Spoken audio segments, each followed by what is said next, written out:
Hello everybody, and thanks for joining our heat session today.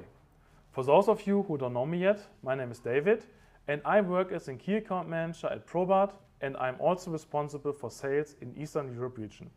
So nice to meet you. In today's session, we will take you behind the scenes to show how we develop tailor-made plant solutions that perfectly match our customer needs. In this regard, I would like to welcome my colleague Christoph Luft-Jordan from the Project Engineering Department. Hello. This department is a very important part of our company. And therefore, we want to introduce you this department and their daily work in a little bit more detail today. Our team consists of 12 members and is responsible for planning and managing projects within the Probat group. While our main focus is still on the coffee processing, we are increasingly working on projects in the food sector for our group companies HDM and Roll-Davis Wiener. We look forward to further intensifying this development in the future. So what are my colleagues doing? They develop customized solutions for our customers, making sure their machine and systems are perfectly designed for their needs and challenges.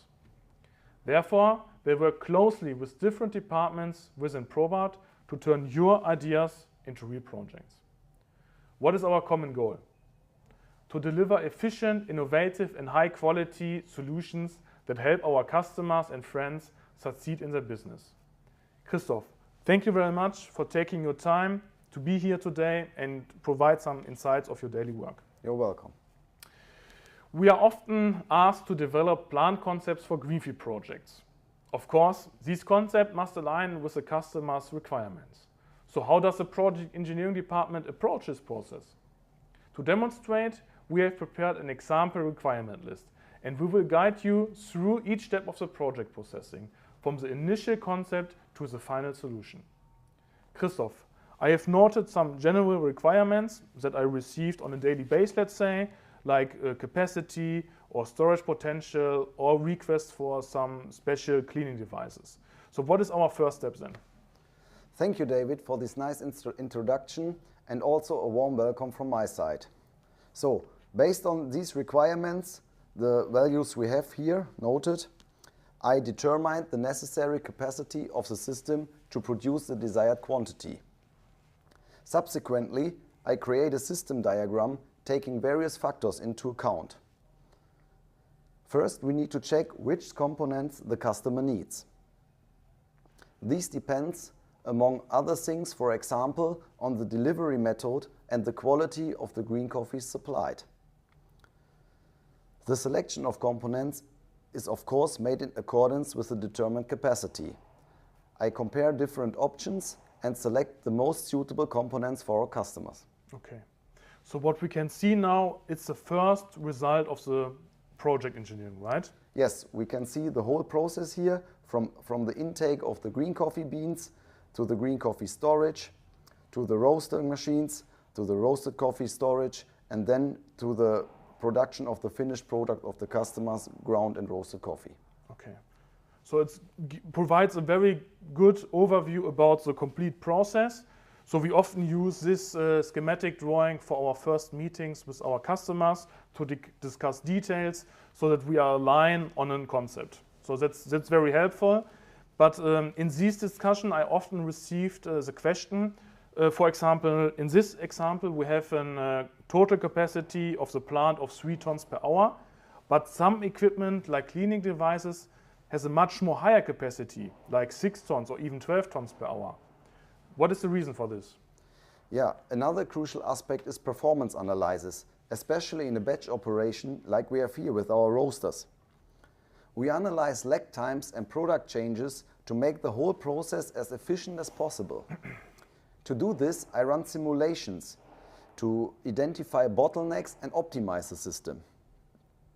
In this way, I determine both the green coffee transport system for roasting supply and the roasted coffee transport system for feeding the packaging lines or grinders. If the customer wants to produce ground coffee, we also determine the capacity of that grinding machines and the required amount of ground coffee bins and for sure the performance of the ground coffee transport units. Yeah. Yeah, let's take this as an example. So if you are talking about ground coffee concepts, we are often, or we are always asking our customers about degassing times of their grinded coffee. And the customers say to me, hey, I don't even have a building, but you want to know from me the degassing times. But this is a very important topic, right? Because you need to calculate this for your further process, right? Yeah. Let's have a closer look here to the ground coffee system with this customer.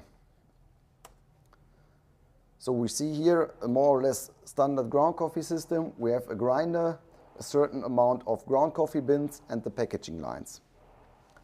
So the first bin is fed by the grinder. The bin in the middle is foreseen for degassing the coffee, and the last bin feeds the packaging line. If the degassing time takes too long, the packaging machine cannot run under full capacity. For example, there is no of that bins here ready to feed them.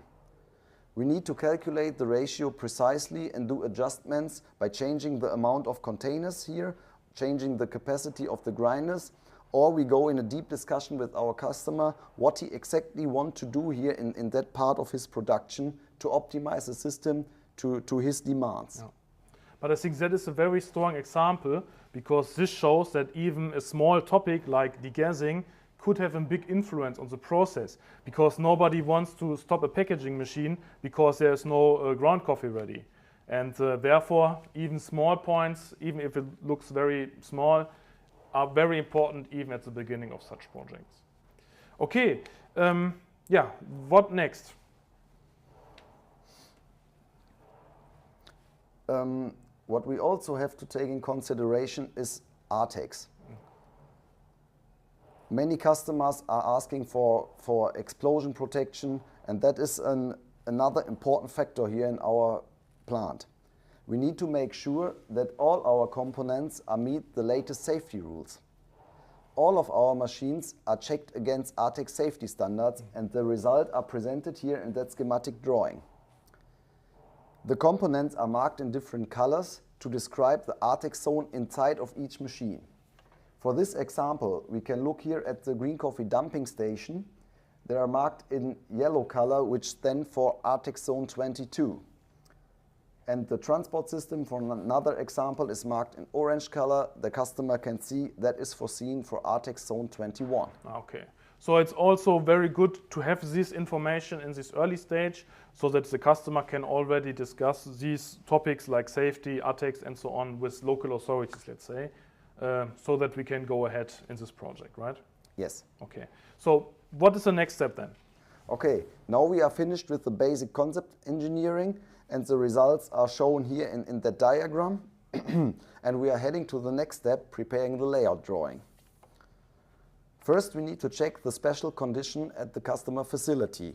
The plant system must fit here into the available space, complied with CE guidelines, and provide enough space for maintenance and safe access to each point of that plant. Sure. So we also advise our customers who wants to build a new greenfield plant from the ground up to ensure that they have the best facilities for a coffee roasting plant. Yeah. So if we are talking about greenfield project, I assume it's more or less quite easy for you to design a layout of the plant, taking into consideration all this topic of CE conformation and maintenance and so on. But in many cases, we are talking about implementation of equipment into existing buildings. And often we are challenging with space limitations. So what we can do in these cases? Yeah, we are working closely with our design team on that. The components are adjusted if necessary, or another arrangement is chosen. Sometimes it may also be more practical to do changes on the building if that is possible. Yeah. But it's very good to know that even in these very early stages, we involve our design engineering team so that we are able to find solutions. Yes, exactly. We are working together to make sure that our plant is both possible and practical. In many projects, we have also a close collaboration with on-site traders like architects, structural engineers, or some other suppliers of our customer. Okay. Yeah, thank you very much, Christoph. I think that was very interesting insights for today's session.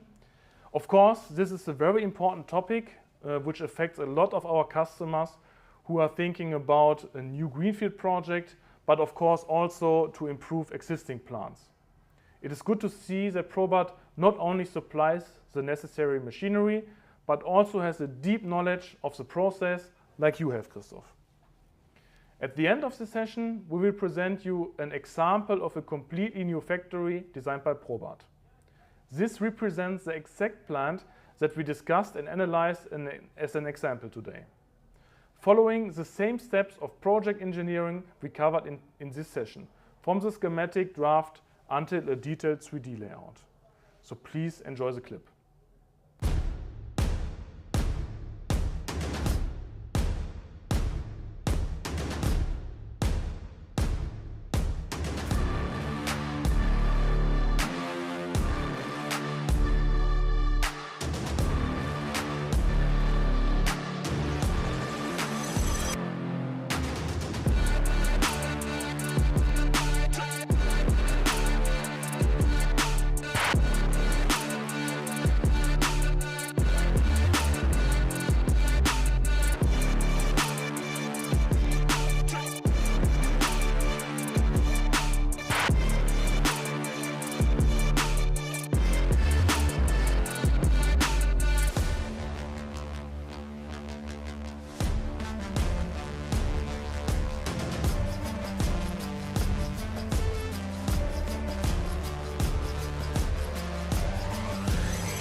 Impressive, isn't it? That was an example from our coffee business, but as I mentioned at the beginning of this heat session, we are also doing this project engineering for the food business. If you are interested in bringing similar projects to life, please do not hesitate to get in touch with us.